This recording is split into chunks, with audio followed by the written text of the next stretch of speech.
범세계적으로 부자로서 인정받기 위해선 어느 정도의 자산이 필요할까요? 대체로 해외에선 부동산을 제외한 금융자산이 최소 100만 달러 이상 되는 개인을 고소득 순자산자 보유자 또는 고액 순자산가라 일컬으며 인정하고 있습니다.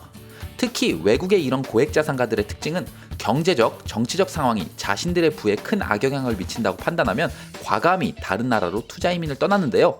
이런 부자들이 이민을 많이 떠난다는 뜻은 그 나라가 살기에 그렇게 좋지 못하다는 것으로도 볼 수 있죠. 영국 런던에 본사를 둔 투자 이민 컨설팅 기업인 헨리앤파트너스는 매년 고액 순자산가들의 이민 현황을 발표하는데요. 이번 영상은 2022년 고소득 순자산자 보유자들이 여러 이유로 이민을 가장 많이 떠난 탑 10 국가를 살펴보겠습니다. 공동 10위는 모두 이슬람 국가인 인도네시아와 사우디로 600명의 부자가 이민을 떠날 것으로 예측됩니다. 8위, 멕시코로 800명이 떠날 것으로 보이는데요. 이 나라의 최고 부자 카를로스 슬림은 한때 포브스 선정 세계 1위의 부자에 오르기도 했습니다.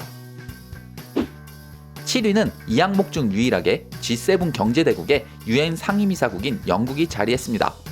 브렉시트와 세금 인상으로 인해 2017년 이후 5년 연속으로 영국의 부자들은 이 섬나라를 떠나고 있습니다. 6위는 브라질입니다. 세계에서 5번째로 큰 영토와 그곳에서 나는 다량의 천연자원 그리고 2억이 넘는 인구를 자랑하는 시장을 지녔지만 고질적인 정치적 불안정에 기반한 성장하지 못하는 경제력이 큰 원인으로 많은 부자들이 떠나고 있습니다. 올해는 2,500명에 이를 것으로 판단됩니다. 5위는 현재의 상황이 가장 최악인 곳 중 하나인 우크라이나. 2,800명의 부자들이 떠날 것으로 보이는데 이것은 우크라이나의 고소득 순자산가의 42%에 달하는 수입니다. 4위는 2020년 중국이 국가보안법을 실행하며 지정학적 리스크가 극에 달해 있는 홍콩입니다. 이에 부자들뿐만 아니라 홍콩에 있던 글로벌 금융 및 다국적 기업의 아시아 본부를 싱가포르로 많이 이전시키고 있는 상황이죠. 심지어 뉴욕타임스는 홍콩 사태 이후 아시아 디지털 허브를 서울로 옮기기도 했습니다. 3위는 인도로 세계 2위의 큰 인구를 가진 곳이지만 미래의 전망을 낙관하기엔 현실이 그만큼 밝아 보이지 않는 곳으로 보입니다. 연말까지 8,000명이 떠날 것으로 예측됩니다. 2위는 항상 상위권에 자리하고 있는 중국입니다.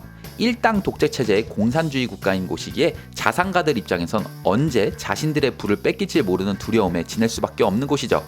2022년 대략 만여 명의 부자들이 중국을 떠날 것으로 헨리앤파트너스는 보고 있습니다. 1위는 러시아입니다. 우크라이나 침공 이후 서방 세계를 중심으로 경제적 제재를 당하고 있지만 현재까지는 오히려 러시아의 경제는 아주 튼튼하게 잘 나가고 있습니다.